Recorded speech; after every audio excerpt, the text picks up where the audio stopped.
Kemudian salat dan salam mari sama-sama kita hadiahkan kepada junjungan alam Nabi Muhammad sallallahu alaihi wasallam dengan ucapan Allahumma shalli ala sayyidina Muhammad wa ala ali sayyidina Muhammad. Baiklah Bapak Ibu yang dirahmati Allah Subhanahu wa taala, yang mengisi kajian kita pada hari ini adalah Ustaz K. Haji Mulyadi. Seperti biasa, kalau ada pertanyaan-pertanyaan kami percayakan langsung untuk bertanya kepada Pak Ustaz. Baiklah, kita sama-sama kita dengarkan pengajian dari Pak Ustaz K. Haji Mulyadi. Kepada Pak Ustaz, kami persilakan. Bismillahirrahmanirrahim. Assalamualaikum warahmatullahi wabarakatuh. Waalaikumsalam warahmatullahi wabarakatuh. Alhamdulillah, assalatu wassalamu ala rasulillah wa ala alihi wa sahbihi wa man walah. Ashhadu an la ilaha illallah wahdahu la syarikalah wa ashhadu anna Muhammadan abduhu wa rasuluh. Allahumma salli ala sayyidina Muhammad wa ala alihi wa sahbihi wa man tabi'ahum bi ihsanin ila yaumiddin, amma ba'du. Bersyukur kepada Allah dengan sama-sama kita mengucapkan Alhamdulillahi Rabbil Alamin. Bersalawat kita kepada Dia, junjungan besar kita Nabi Muhammad sallallahu alaihi wasallam. Allahumma salli ala Sayyidina Muhammad wa ala ali Sayyidina Muhammad. Bapak Ibu yang dirahmati oleh Allah Subhanahu wa taala, alhamdulillah kita semua bisa mendengarkan pengajian pada kesempatan ini. Kita dapat ikut hadir pengajian pada kesempatan ini, walaupun memang kita tak bisa ramai-ramai. Ketahuilah Bapak Ibu, banyak saudara-saudara kita di luar sana, terutama kaum ibu-ibu, yang sampai sekarang mereka tak bisa melaksanakan pengajian di surau ataupun di masjid. Padahal sebenarnya adalah pengajian ini terutama bagi ibu-ibu itu sangat penting. Kenapa saya katakan demikian Bapak Ibu sekalian? Karena Bapak Ibu, dalam mengarungi kehidupan kita ini banyak sekali rintangan, tantangan, masalah yang dihadapi di dalam berkeluarga. Nah, pengajian itulah yang bisa menyejukkan. Pengajian itulah yang bisa mencari jalan keluar. Pengajian itulah yang bisa salah satu mencari barokah. Pengajian itulah yang bisa setidaknya menenangkan hati. Maka saya katakan alhamdulillah pada kesempatan ini kita bisa melaksanakan pengajian. Sementara Bapak Ibu banyak yang di sana lagi menunggu kapan akan dimulainya pengajian. Saya terus terang Bapak Ibu, saya sebelumnya pengajian dengan saya yang setiap malam, ya, itu ada yang di surau, ada yang dari rumah ke rumah, itu hampir tiap malam full terus. Sore-sore pengajian ibu-ibu. Itu sekarang hampir semuanya takdir, hampir semuanya perai. Mungkin di antara pengajian yang saya laksanakan sebelumnya itu, mungkin cuma inilah yang mungkin masih ada, masih berjalan. Ya. Alhamdulillah Bapak. Setidaknya apa? Ada tempat kita untuk menenangkan hati. Karena memang Allah Subhanahu wa taala mengatakan, "Fadzakir fa inna dzikra tanfa'ul mu'minin." Berilah peringatan, berilah ketenangan, berilah pencerahan. Karena pencerahan, pengajian, ceramah itu dapat menenangkan hati. Taklah Ustaz, kalau nak pengajian bisalah kami tinggal nonton YouTube saja. Beda bah, tak sama, berkahnya tak sama. Kalau kita nonton di YouTube, bisa-bisa kita sambil lari, bisa-bisa kita sambil dalam keadaan najis, bisa-bisa kita nengok nak cepat-cepat. Tapi kalau kita dalam pengajian, kenapa bisa tenang? Kenapa bisa berkah? Kenapa pas setelah saya pengajian itu macam ada keringanan dalam tubuh kita menghadapi semua masalah? Saya yakin Bapak Ibu yang ada di sini, saya yakin di rumah pasti banyak masalah. Betul Bu? Dari muka ibu saya kata ya Pak. Bapak aku menghadapi masalah di rumah, belum lagi menghadapi masalah keluarga yang di dalam rumah, belum lagi menghadapi masalah keluarga yang di luar rumah, belum lagi menghadapi masalah kerja kita dengan kawan-kawan kita, banyak masalah. Nah, salah satu cara untuk menenangkan hati, untuk mendapatkan berkah itu pengajian. Ya. Makanya Allah Subhanahu wa taala mengatakan, "Fadzakir." Berilah peringatan, berilah pencerahan. Fa inna dzikra tanfa'ul mu'minin. Ceramah itu, pengajian itu sangat bermanfaat bagi orang-orang yang beriman. Makanya Pak, setelah pengajian badan itu rasa ringan. Betul tak? Bapak rasakan? Saya Pak, ya, yang mengisi pengajian, pengalaman saya. Kalau saya banyak masalah di rumah, kalau saya banyak masalah di luar, saya ngisi pengajian. Setelah pengajian itu saya tenang, betul-betul tenang hati saya. Tak tahulah bapak-bapak, ibu-ibu yang ikut pengajian merasakan tak hal ini.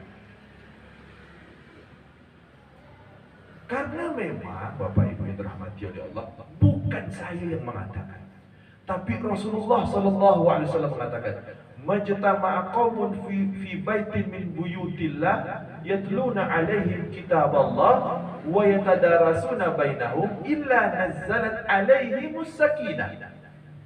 Ya. Orang yang berkumpul di suatu tempat membacakan ayat-ayat Allah Subhanahu wa taala, membacakan hadis-hadis Rasulullah sallallahu alaihi wasallam, Allah janjikan, Rasulullah janjikan diberikan ketenangan. Maka Bapak Ibu, ya, orang yang ikut pengajian hatinya tenang. Karena Allah yang memberikan ketenangan itu. Karena apa? Di dalam hadis itu disebutkan, wa huffat alaihimul malaikah. Malaikat ikut bersama-sama dengan kita berkumpul pada kesempatan ini. Makanya Pak, ya, ketika kita bangun daripada pengajian ini, berdiri nanti, badan kita terasa ringan. Siap kita untuk menghadapi tantangan masalah selanjutnya. Masalah keluarga, masalah kerja, masalah ekonomi, dan lain sebagainya. Karena apa? Di dalam hadis itu disebutkan bahwasanya malaikat mengatakan kepada orang yang berdiri di pengajian. Apa kata malaikat? Kumu maghfurun lak. Apa kata malaikat? Berdirilah, berdiri. Nanti pas selesai kita mengajian tak mungkin duduk semua di sini. Pasti nanti berdiri bubar. Apa kata malaikat? Berdirilah. Berdiri. Wahai hamba Allah, berdiri. Maghfurun lak. Dosa-dosamu sudah diampuni oleh Allah Subhanahu wa taala. Maka Bapak Ibu, alhamdulillah, saya sudah berapa lama tak ngisi pengajian? Terus berapa? Lah berapa lama saya tak ngisi pengajian? Ketika saya datang isi pengajian ini, alhamdulillah, alhamdulillah, wa syukurillah, saya bersyukur kepada Allah Subhanahu wa taala. Memang Bapak Ibu, Sekarang kita menghadapi zaman keadaan yang betul-betul penuh dengan fitnah, penuh dengan ketidakjelasan. Inilah sekarang zaman yang sedang kita hadapi. Tengoklah Bapak Ibu ya, masalah COVID ini. Semua lini kena dah. Ya Pak Ibu. Apa yang tak kena? Ya. Apa yang tak kena? Ekonomi kita kena tak? Kena.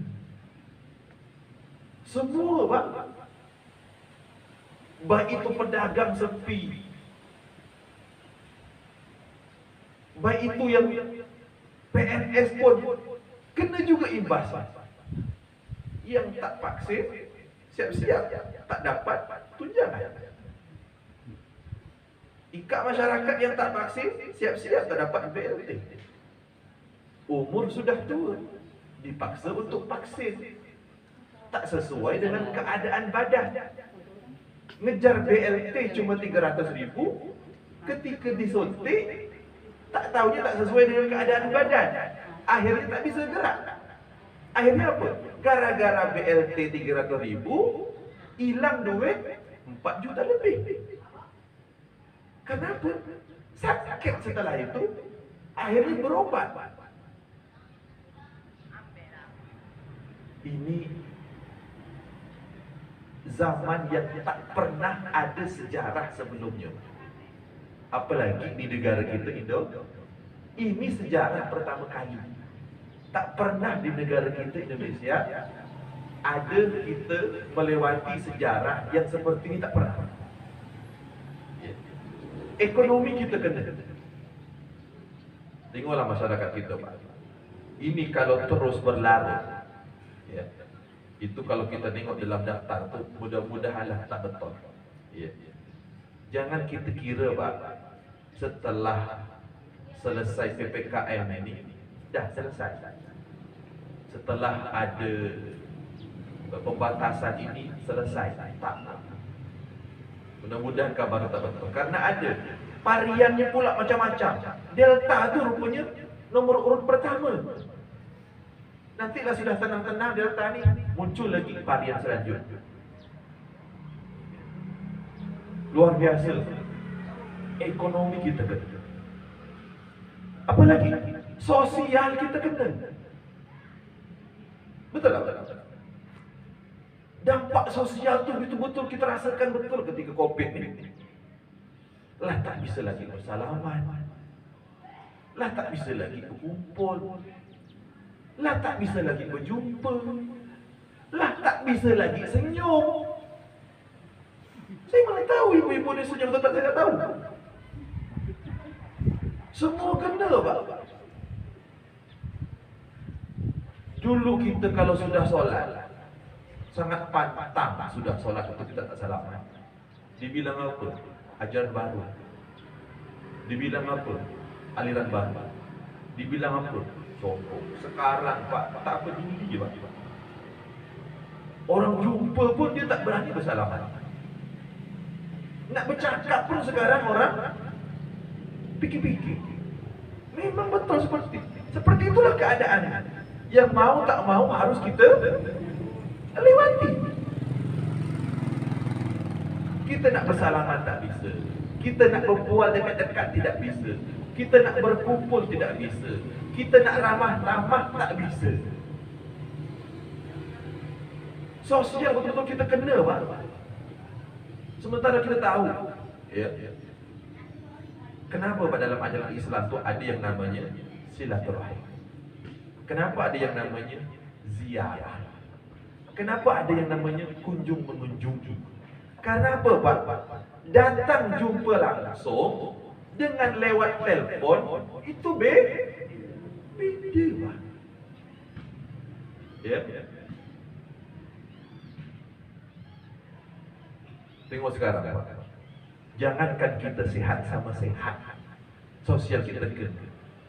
Sehat dengan yang sakit pun tak ada lagi sekarang sosial kita.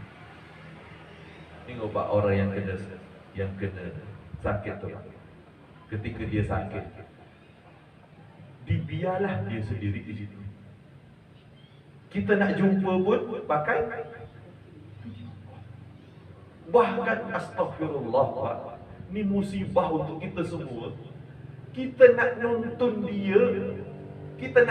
dia ni untuk supaya husnul khatimah, supaya dia bisa ditalqinkan, supaya dia bisa mengucapkan la ilaha illallah. Itu tak bisa. Macam mana Pak? Tengoklah betul-betul perihnya zaman sekarang. Semua lini kita kena, sosial kita kena. Jangankan sehat sama sehat, sehat sama sakit pun kita. Saya tak berbicara Pak tentang masalah ini betul atau tidak. Ya, yang jelas ini memang betul-betul adil. Urusan ada orang yang mengambil keuntungan di balik ini semua, itu terserah dia lah sama Allah Subhanahu wa taala. Yang jelas benda ni betul-betul adil. Dan sekarang kita menghadapi dampaknya Pak.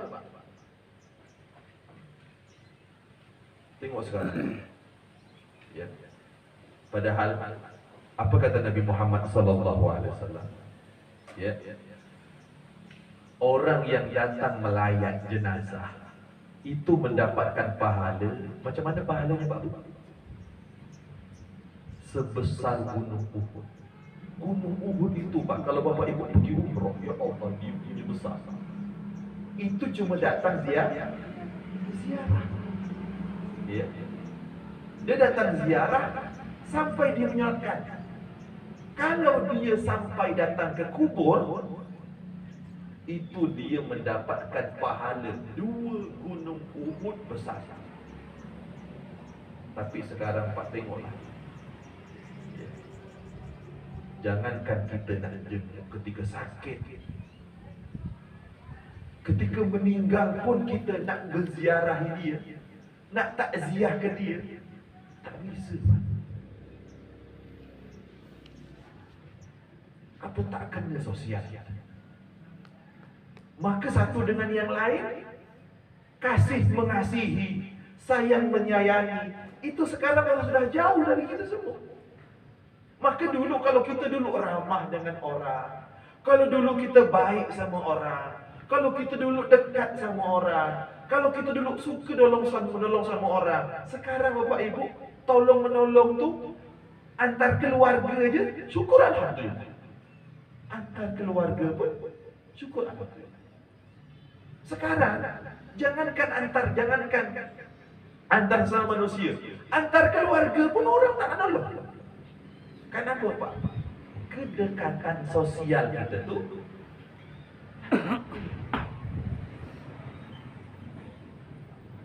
kalau dulu kalau kita berjumpa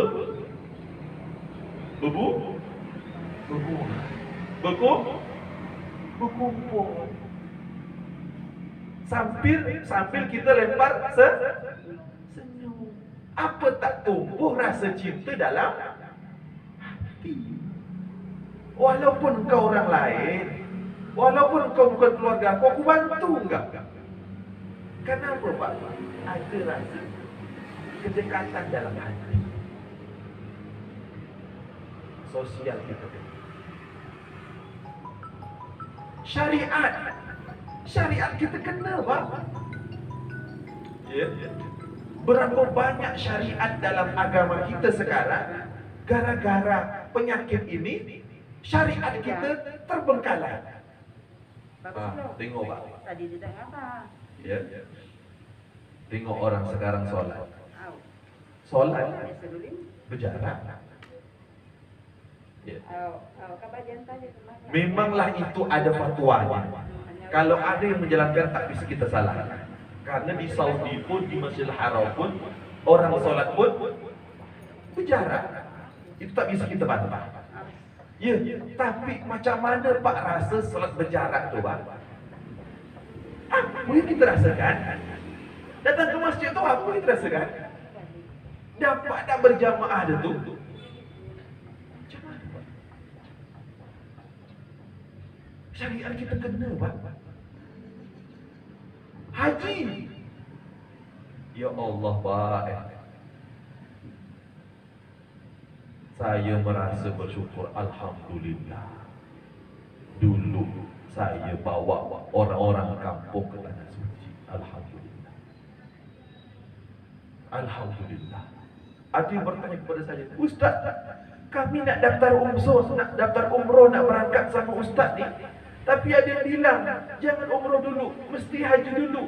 Jadi kami daftar haji. Apa saya jawab? Bapak ibu terserah.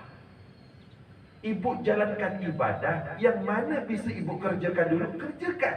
Karena wa ma tadri nafsun madza taksibu ghadan wa ma tadri nafsun bi ayyi ardin tamut.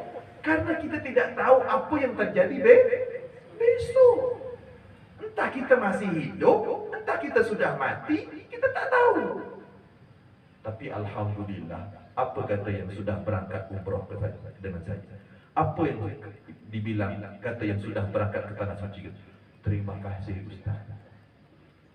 Ustaz sudah bawa saya ke tanah suci. Kalau tak, kami tak nengok macam mana tanah suci. Sekarang jangankan kami yang umroh ni, yang haji yang sudah daftar bertahun-tahun yang lalu, tak bisa Pak. Macam mana perihnya dia Pak? Macam mana sedihnya dia Pak? Memang betul dia sudah berniat, niat itu sudah sampai, tapi tetap ada yang tak terpuaskan dalam batin dia. Jelas ada yang tak terpuaskan dalam batin dia.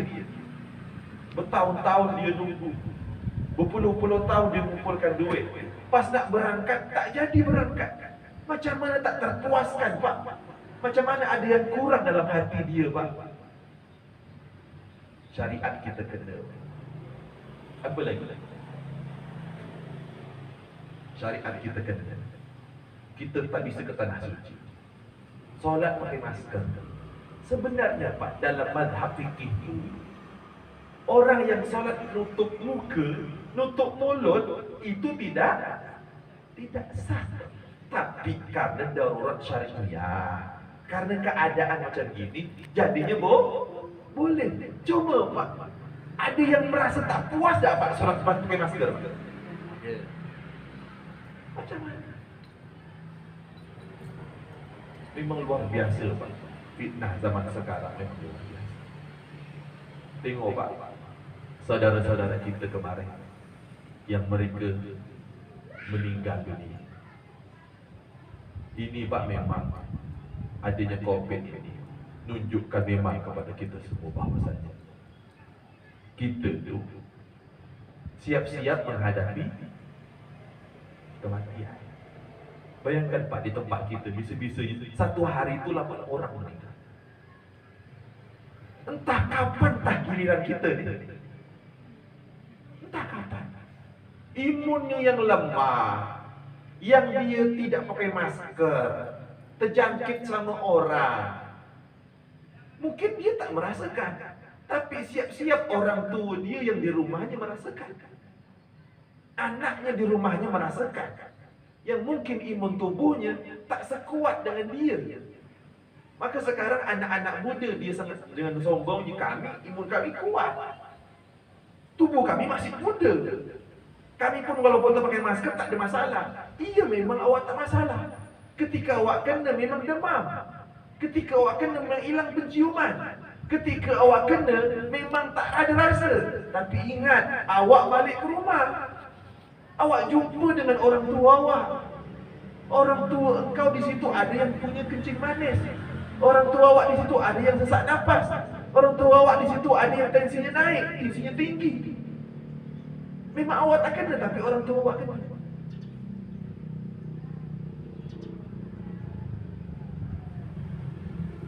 Makanya Bapak Ibu, orang yang sombong, orang yang menganggap bahwasanya dirinya tak ada kena apa-apa, dirinya kebal, tak percaya dengan hal ini, maka siap-siaplah Bapak Ibu, dia disebut dengan al-kibr, batarul haqqi wa ghamtun nas. Sombong itu menghapus kebenaran, dan sombong itu merendahkan orang lain. Bapak Ibu yang dirahmati oleh Allah Subhanahu wa taala. Yang jelas Pak, seluruh lini kena. Seluruh lini kita kena. Tengok Pak, yang meninggal kena COVID itu dimandikannya tak maksimal. Lah tak bisa nak maksa macam seperti dia. Karena cuma menjalankan yang wajib-wajibnya saja. Begitu juga ketika dikafankan. Begitu juga nanti ketika dimasukkan ke dalam tanah. Begitu juga nanti ketika dia dikuburkan. Lah tak bisa kita nak memaksakan seperti semula. Makanya Bapak Ibu, ya, kemarin ketika ada heboh-hebohnya banyak yang meninggal COVID ini tak diselesaikan secara syar'i, tak diselesaikan secara syariah, maka saya langsung nelpon orang pengurus MUI di Batam, langsunglah keluar Pak. Itu maka saya bilang, apalah kita tak ada bergerak. Itu yang di share itu saya share ke grup, akhirnya di share ke media sosial. Baru di situ disebutkan begini tata cara. Ada awal-awalnya dari awal sampai akhir, sampai di kubur. Sehingga apa? Jenazah yang meninggal COVID ini, karena ini adalah fardu kifayah, syariatnya dapat, protokol kesehatannya dapat. Bapak Ibu hendak Pak tengok keluarga Bapak Ibu dimasukkan ke dalam peti, yang ngurusnya mungkin tak ngerti syariat. Jenazah di dalam peti itu bukan miring ke kanan, tapi tegak ke atas. Ya? Itu apa bedanya dengan jenazah yang meninggal bukan orang Islam? Ya. Tengok sekarang orang, makanya kita kasih pencerahan kepada masyarakat. Ya. Jangan sampai terlalu kaku juga. Rasa saya setelah dikuburkan kita baca doa bersama-sama. Rasa saya tak masalah Pak. Ya. Jangan sampai ketika dibacakan doa itu setelah dikuburkan cuma berapa orang. Itulah mudah-mudahan Bapak Ibu, bencana yang sedang kita alami ini insya-Allah mudah-mudahan cepat berlalu. Amin amin. Apa Pak yang perlu kita ambil pelajaran, ya, yang saya sampaikan ini? Ya, yang pertama Bapak Ibu, berhusnuzon kepada Allah Subhanahu Wa Taala. Kita wajib berbaik sangka kepada Allah Subhanahu Wa Taala. Jangan Pak, kita sudah berputus asa, nampaknya ni tak adalah titik terang, nampaknya gini teruslah. Ya.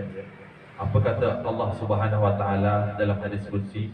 Ana inda dhanni abdi bi wa ana ma'ahu idza dzakarani. Apa kata Allah Subhanahu Wa Taala dalam hadis qudsi? Aku sesuai dengan prasangka hamba, dan aku bersama hambaku jikalau dia mengingat. Ya, maka Bapak Ibu, berbaik sangkalah kita kepada Allah Subhanahu Wa Taala, berhusnuzonlah kita kepada Allah. Insya-Allah semua yang terjadi ini pasti ada hikmah untuk kita semuanya. Tidak ada sesuatu yang terjadi di dunia ini ma'asaba min musibatin illa biidznillah. Tidak ada musibah yang terjadi di dunia ini kecuali atas izin Allah Subhanahu Wa Taala. Ya. Maka Bapak Ibu, mungkin itu yang bisa saya sampaikan dari lubuk hati saya yang paling dalam. Akhirnya saya bisa dapat kita saling nasihat menasihati, menyampaikan ceramah ini. Saya terima kasih banyak, ya. Mudah-mudahan pertemuan kita ini selalu mendapatkan berkah dari Allah Subhanahu Wa Taala. Amin amin ya rabbal alamin. Saya berterima kasih banyak juga atas undangan ini, ngisi ceramah ini. Karena terus terang Pak, sudah kita ngisi ceramah ini, kalau saya merasa tenang. Jadi masalah-masalah yang saya hadapi di rumah, kerja segala macam, itu setelah ngisi ceramah ini balik itu ringan. Mungkin sebelum berangkat ke sini kita berdoa, nanti balik ke rumah kita kembali sendiri. Karena apa Bapak? Berkah. Ya. Wallahu a'lam bishawab. Silakan nanti setelah ini kalau tidak dijawab ya, saya akhiri. Wabillahi taufiq wal hidayah. Wassalamualaikum warahmatullahi wabarakatuh. Waalaikumsalam. Baik, Bapak, Ibu, ada yang ingin bertanya? Silakan Pak, Ibu. Sebelah kanan. Ada yang ingin bertanya Pak? Ibu, silakan Pak. Ustaz, saya nak tanya Ustaz, masalah di Covid juga ni Ustaz. Kan ada sudah beberapa jenazah itu kena Covid, dia di kapal langsung Ustaz dengan baju dia dengan pampers. Itukah apa sah kita sembahyangkan Ustaz?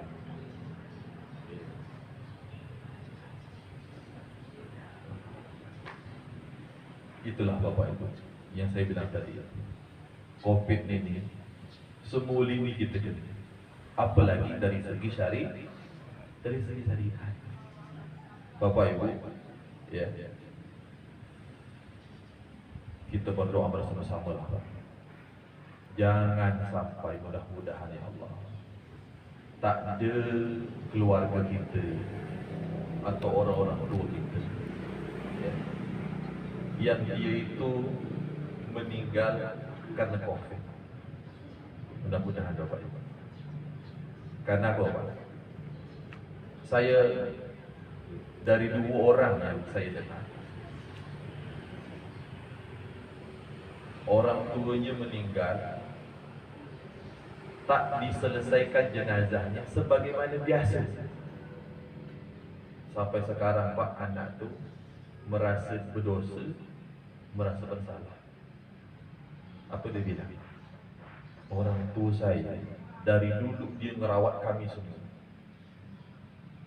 sementara kami tak bisa nak bersihkan badan. Sedih tak Pak? Tak bisa tidur Pak. Kenapa? Penyelesaian akhir seorang keluarga dengan keluarga yang lain kapan Bapak Ibu? Itulah ketika sudah meninggal. Kalau di situ ada yang kurang, apa tak keluarga merasa bersalah, merasa berdosa? Maka Pak, ya, kalau saya pun menjawab apa yang saya Bapak pertanyakan ini, saya jawab macam mana pun, tentu Pak, ini tak akan menenangkan hati. Betul tak? Tak akan menenangkan hati. Sampai apa Pak supaya kami tenang? Ini Pak zikirnya, 1 hari baca istighfar 1000 kali. Tak tenang juga Pak. Maka saya menjawab ini, asal-asal jawab saja. Kenapa?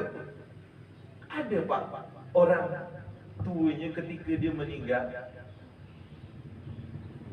mohon maaf lah, dikerjakan tak sempurna, dipakaikan baju, ada kadang-kadang dilambatkan pakai plastik, tak dia minum. Ya, Pak. Ada ketong di paku Ustaz.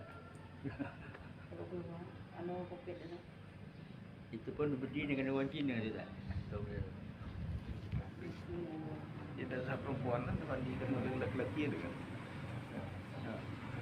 Itulah.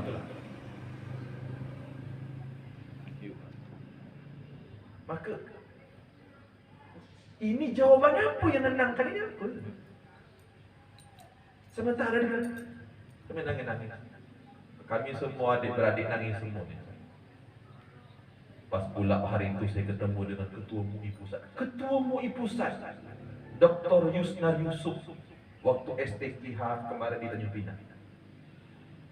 Saya bertanya, macam mana ni Pak Kiai? Macam mana keadaan macam ini? Fardu kifayahnya kita macam mana bisa macam ini?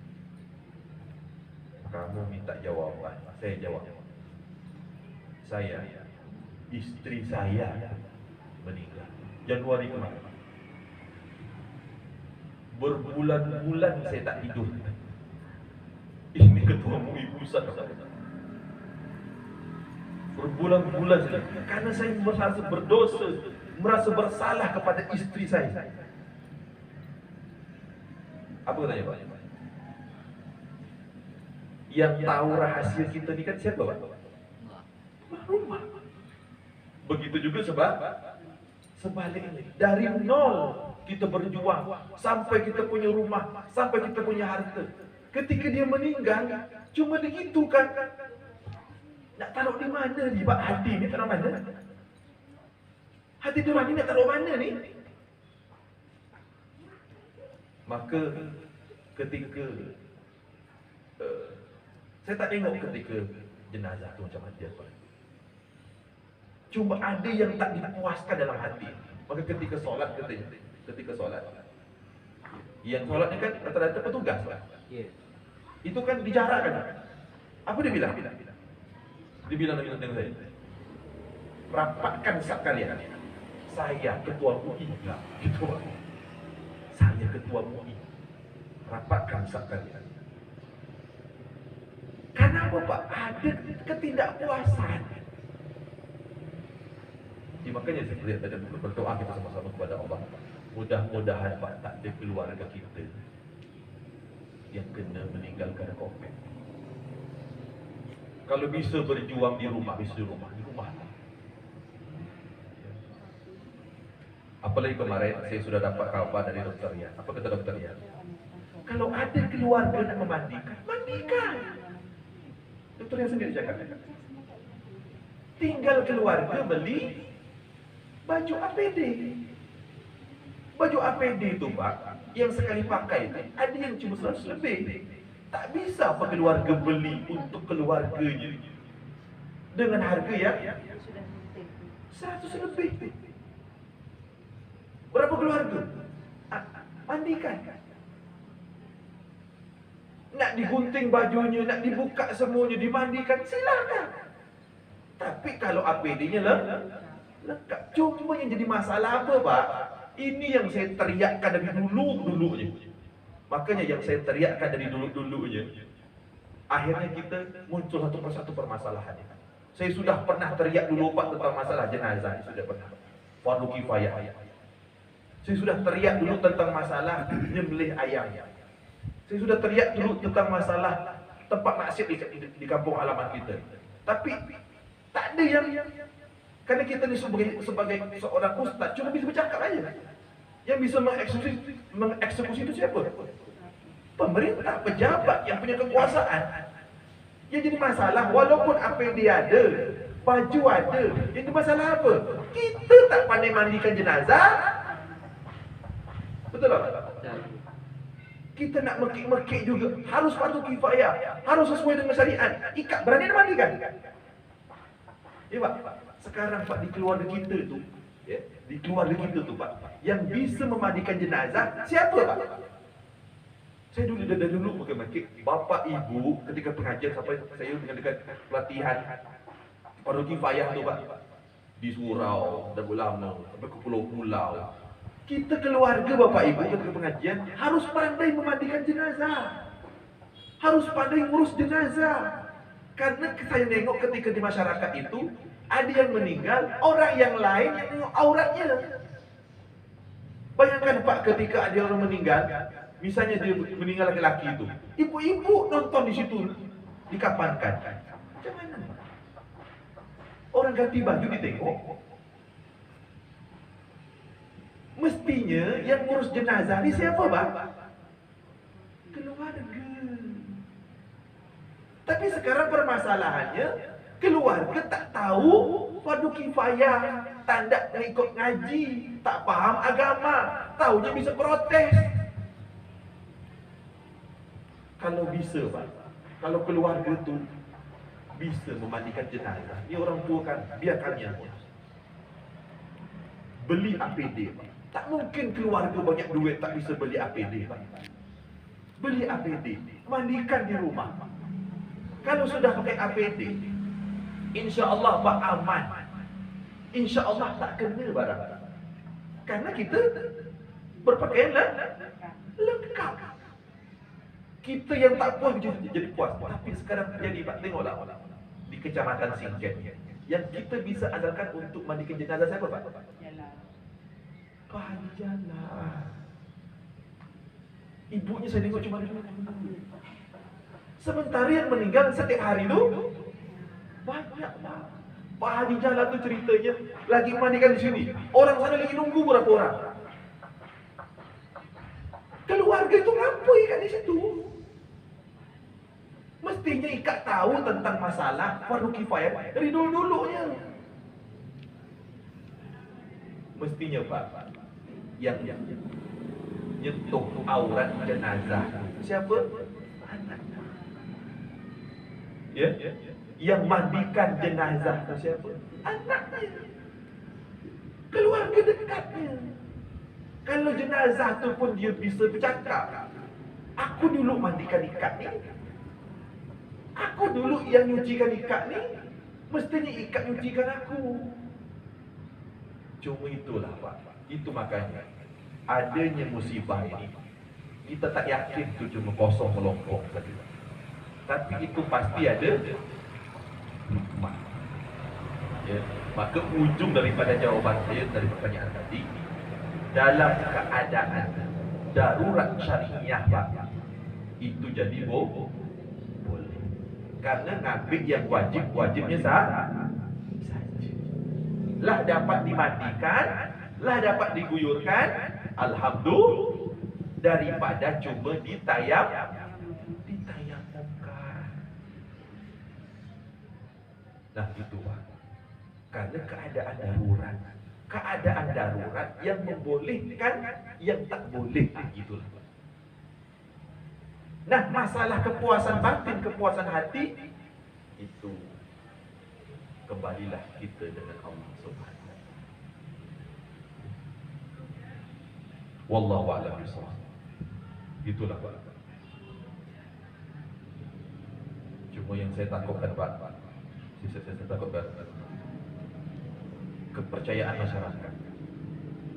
Jangan sampai nanti ada kejadian, ada yang meninggal di rumah sakit, datang keluar tarik paksa. Biar dia menyelesaikan secara tak pakai APD, tak ada pelindung diri, kan bisa mengakibatkan yang lain.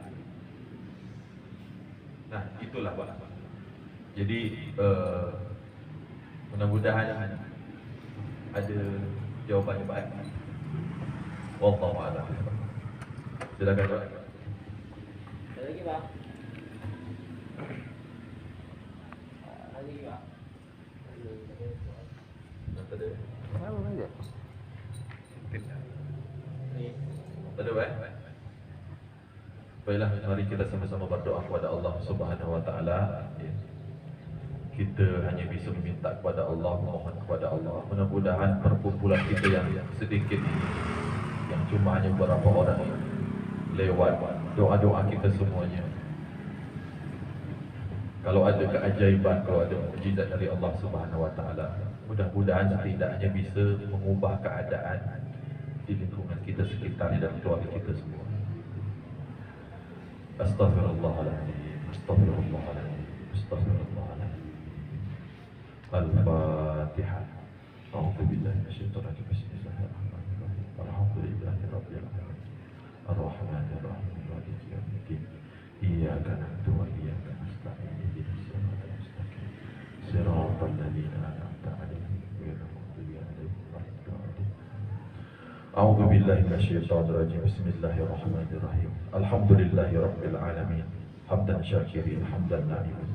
حمدا يوافي نعمه ويكافئ مزيدا يا ربنا لك الحمد كما ينبغي بجلالك الكريم وعظيم سلطانك اللهم صل على سيدنا محمد وعلى اله وصحبه رسول الله اجمعين اللهم انا نسالك سلامه في الدين وعافيه في الجسد وزياده في العلم وبركه في الرزق وتوبه قبل الموت ورحمه عند الموت ومغفره بعد الموت اللهم هون علينا في سكرات الموت والنجاة من النار والعفو عند الحساب اللهم عافنا من كل بلاء اللهم عافنا من كل بلاء اللهم عافنا من كل بلاء الدنيا وعذاب الآخرة شر الدنيا وشر الآخرة غفر الله لنا ولكم برحمتك يا أرحم الراحمين اللهم إنا نعوذ بك من الهم والحزن ونعوذ بك من العجز والكسل وأعوذ بك من الجبن والبخل ونعوذ بك من غلبة الدين وقهر الرجال اللهم اغفر لهم وارحمهم وعافهم واعف عنهم اللهم أكرم نزلهم ووسع مدخلهم واغسلهم بالماء والثلج والماء اللهم نقهم من خطايا كما ينقى الثوب الأبيض من الدنس اللهم لا تحرمنا أجرهم ولا تفتنا بعدهم واغفر لنا ولهم ربنا آتنا في الدنيا حسنة وفي الآخرة حسنة وقنا عذاب النار سبحان ربك رب العزة عما يصفون وسلام على المرسلين والحمد لله رب العالمين taqabbalallahu minkum. Baik, demikian pengajian bagi jemaah kita yang disampaikan oleh Ustaz Haji Mulyadi. Mudah-mudahan mendapat pelajaran dari kita semua dan mendapat manfaatnya. Baiklah, tutup dengan baca ayatul majlis. Subhanakallahumma wa bihamdika asyhadu an la ilaha illa anta astaghfiruka wa atubu ilaik. Wabillahi taufiq wal hidayah. Wassalamualaikum warahmatullahi wabarakatuh. Waalaikumsalam warahmatullahi wabarakatuh.